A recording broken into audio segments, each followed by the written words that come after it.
Bismillahirrahmanirrahim. Assalamualaikum warahmatullahi wabarakatuh. Alhamdulillahirabbil alamin wa bihi nasta'in wa ala umuri dunya waddin. Wassalatu wassalamu ala asrofil anbiya'i wal mursalin. Allahumma shalli ala sayyidina Muhammad wa ala alihi wa sahbihi ajmain, amma ba'du. Tiada sikap yang terbaik bagi kita selaku hamba Allah adalah senantiasa untuk bersyukur kepada Allah Subhanahu wa taala, karena hari ini anak-anak, detik ini, menit ini dan jam ini kita masih diberikan nikmat oleh Allah Subhanahu wa taala, nikmat sehat, nikmat sempat untuk bisa thalabul ilmi, dan tentunya nikmat yang paling besar adalah iman dan Islam. Baik, langsung saja. Bapak ingin mereview materi yang sudah kemarin ditugaskan, yaitu di dalam materi sistem gerak, ya.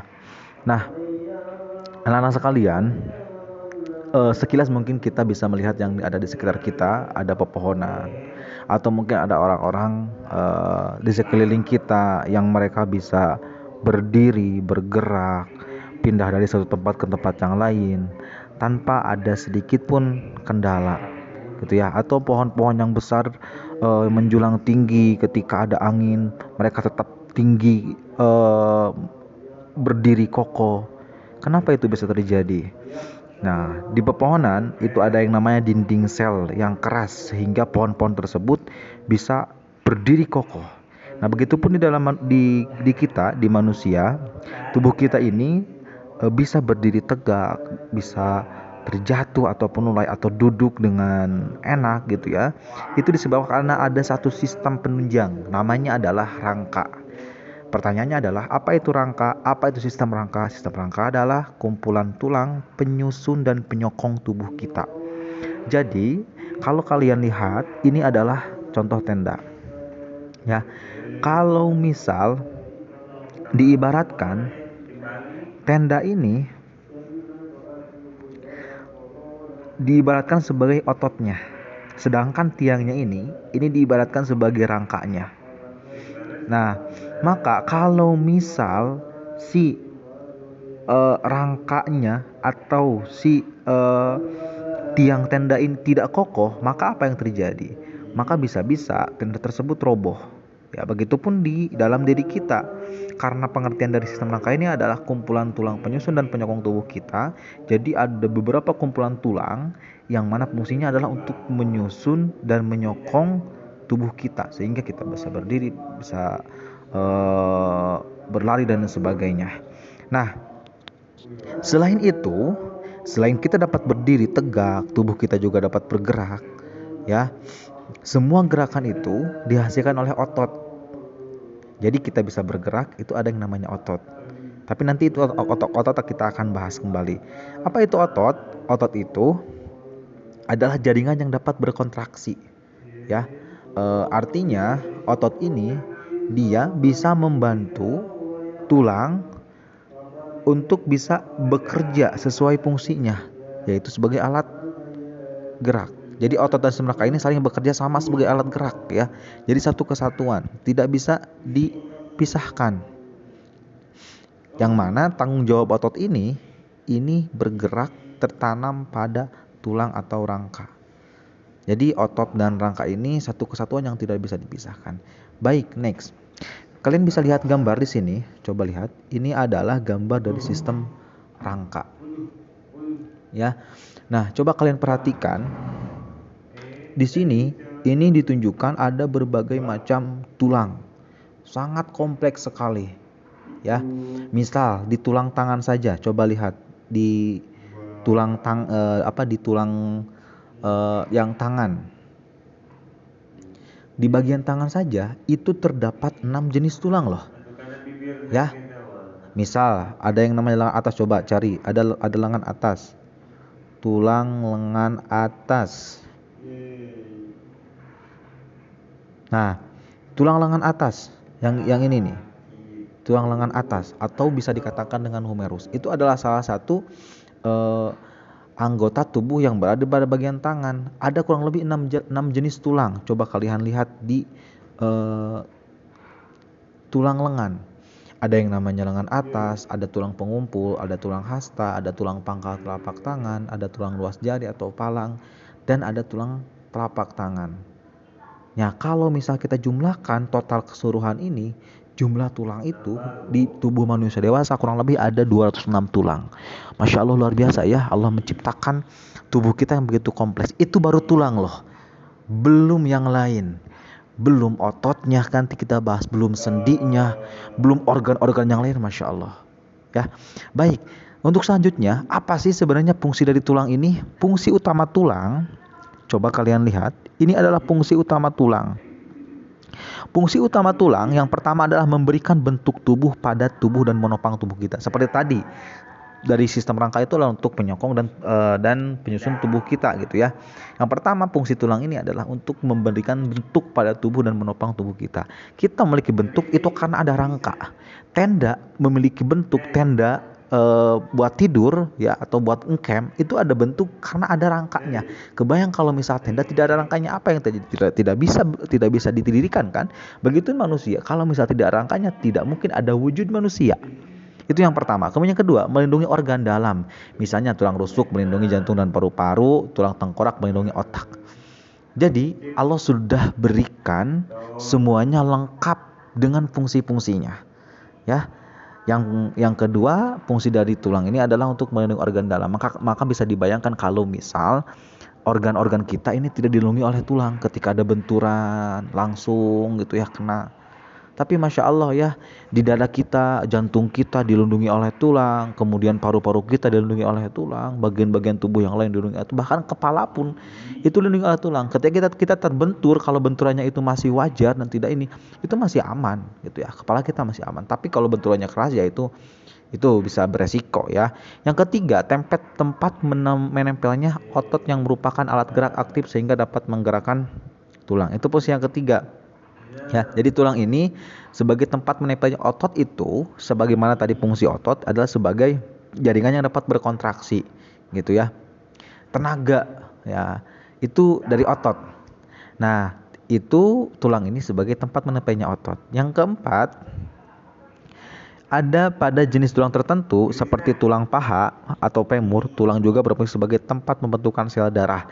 Sel darah dibentuk di bagian sumber tulang, yaitu jaringan lunak yang terdapat di bagian tengah tulang. Jadi, fungsi yang keempat dari tulang ini adalah sebagai tempat pembentukan sel darah. Nanti akan dibahas di semester 2 tentang materi tentang peredaran darah, sistem peredaran darah, yang mana akan dibahas tentang sel darah merah, sel darah putih gitu ya. Nah, ternyata tempat pembuatan sel darah merah itu atau sel darah ini adalah di bagian susum tulang, ya. Nanti kita akan bahas lebih lengkap lagi. Kemudian selanjutnya ini struktur tulang. Nah, coba lihat tulang. Ini adalah ternyata tulang kita itu sangat luar biasa disusun oleh berbagai macam lapisan, ya. Nah, anak-anak, apabila kita perhatikan tulang ini, coba lihat, perhatikan si tulang ini. Di dalam tulang ini, di struktur tulang ini ada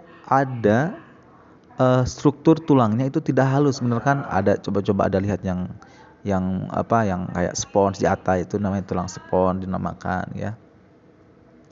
Berbentuk bulat-bulat itu ya, itu seperti titik-titik kasar pada bagian ujung, yaitu namanya tulang spons ya. Di sisi lain juga terdapat lekukan juga. Coba ini kan ada lekukan. Apa sih fungsinya di ujungnya kok ada lekukan gitu? Nah, nanti akan dibahas gitu ya.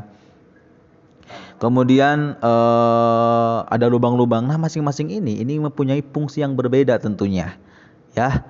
Ada yang bulat-bulat kayak gitu, ada yang warna putih, ada yang warna kuning gitu kan. Kemudian ada yang warna merah, itu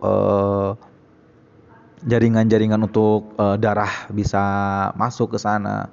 Tentu itu memiliki fungsi yang berbeda ya. Lekukan dan tonjolan itu memiliki fungsi yang berbeda. Nah, kemudian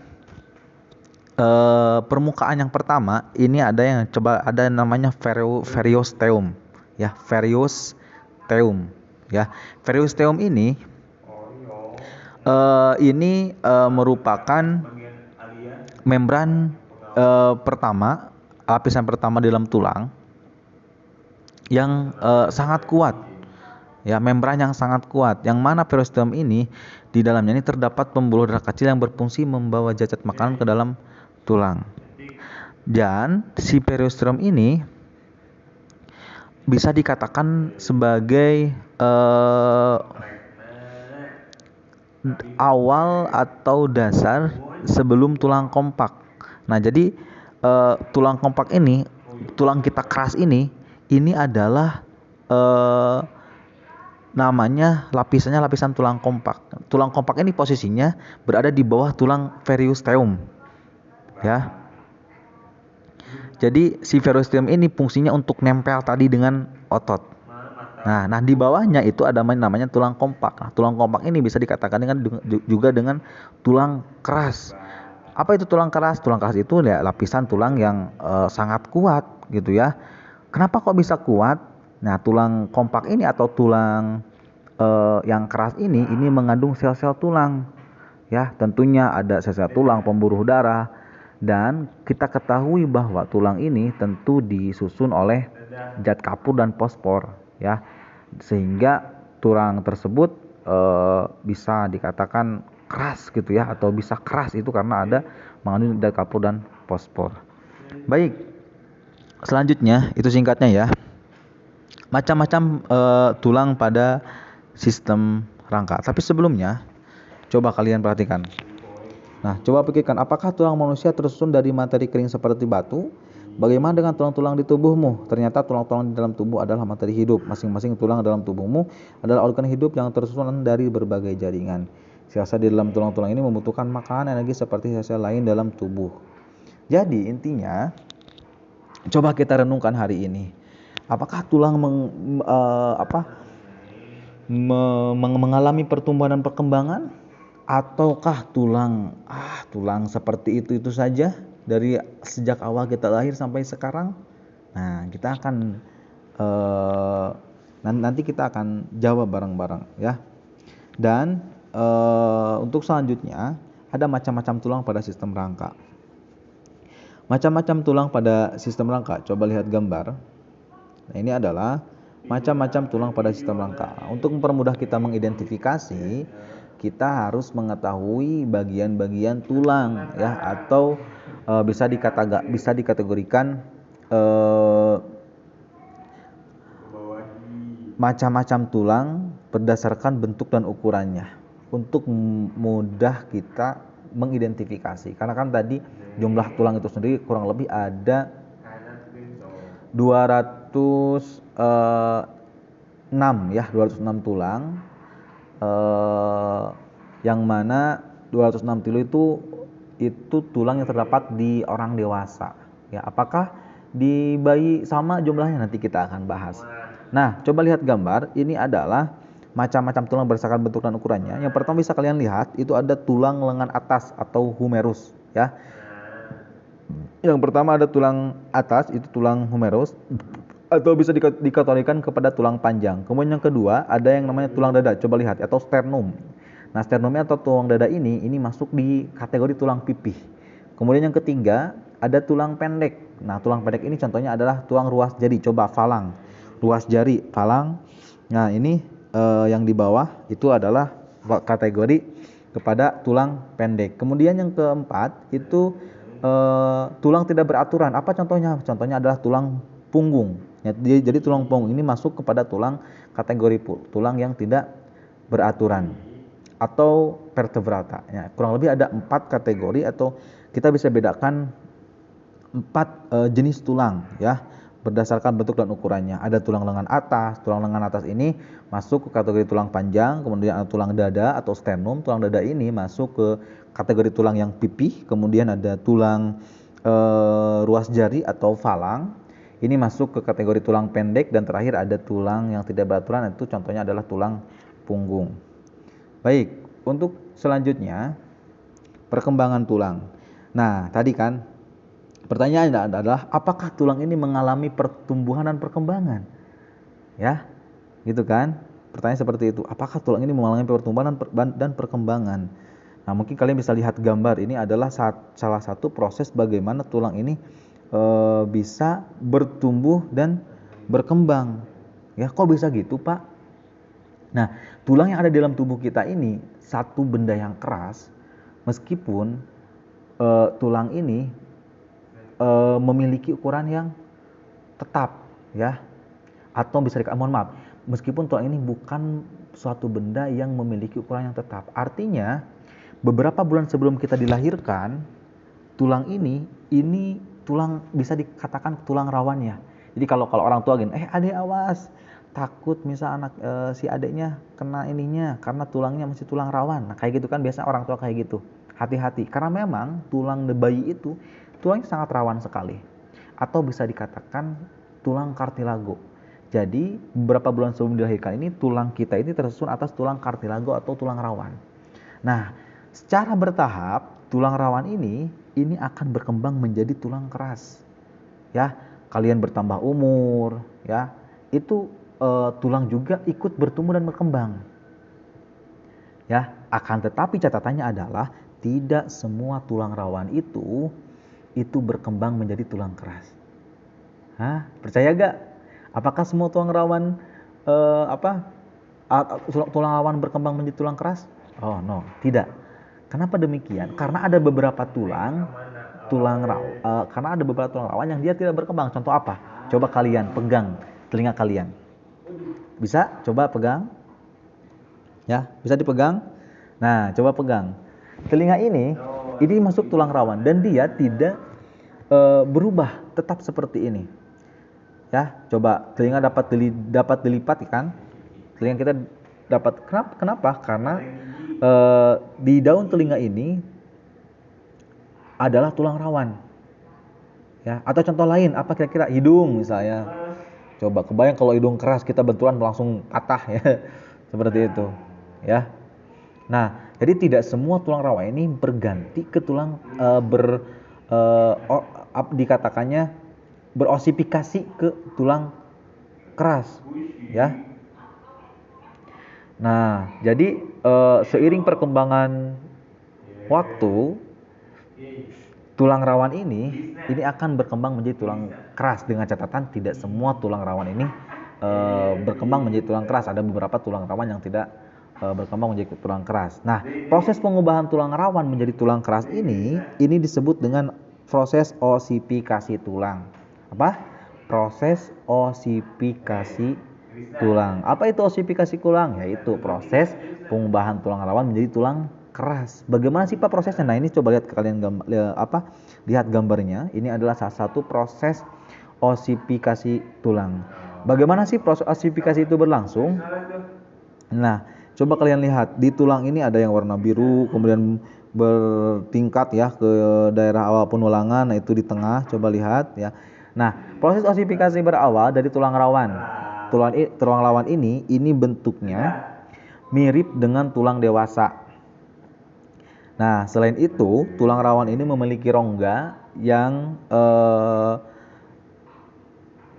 isinya adalah osteoblas atau sel-sel pembentuk tulang. Nah, coba lihat yang warna coklat di tengah. Nah, ini yang di tengah ini adalah salah satu proses tingkatan-tingkatan tulang rawan ini bertransformasi menjadi tulang keras. Ya.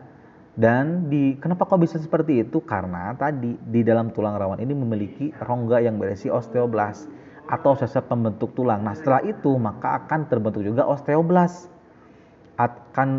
Si osteoblas ini akan bentuk osteosit. Apa itu osteosit? Sel-sel tulang. Ya. Jadi, si proses osifikasi ini dimulai dari bagian tengah tulang rawan dan kemudian meluas ke seluruh arah sesuai dengan pertumbuhan tulang rawan. Coba lihat yang coklat ini. Nah, jadi pertumbuhan tulang ini dimulai dari tengah tulang rawan. Kemudian dia akan menyebar ke arah sesuai dengan pertumbuhan tulang rawan. Ya. Nah, yang terakhir, selama proses osifikasi ini, tulang ini ada beberapa tulang yang dia mengalami fusi. Apa itu fusi? Fusi itu penggabungan. Tadi kan Bapak katakan bahwa jumlah tulang seorang dewasa itu ada 206 tulang. Betul kan? Betul kan? 206 tulang. Nah, ternyata pada saat kita dilahirkan atau pada saat kita bayi, jumlah tulang kita ini, jumlah tulang pada sistem rangka kita ini adalah kurang lebih 270 tulang. Nah, tapi dengan seiring bertambahnya waktu, itu tulang kita ini mengalami fusi atau penggabungan. Jadi ada beberapa tulang yang digabung. Sehingga kalau dijumlahkan kembali, jumlahnya tidak lagi 270, tapi jumlahnya menjadi 206 tulang. Ketika tumbuh dewasa, kita kurang lebih jumlah tulang kita ada 206 tulang. Sekian ya. Terima kasih untuk pelajaran hari ini. Dan mungkin nanti tinggal tunggu tugas dari Bapak. Dan silakan kalian baca-baca kembali. Karena materi tentang sistem gerak ini harus banyak membaca. Ya, kalau misalnya ada yang tidak paham boleh ditanyakan. Kalau Bapak bisa menjawab, insya Allah Bapak jawab. Kalau tidak bisa, kita selesaikan bareng-bareng. Terima kasih. Wabillahi taufiq walhidayah. Assalamualaikum warahmatullahi wabarakatuh.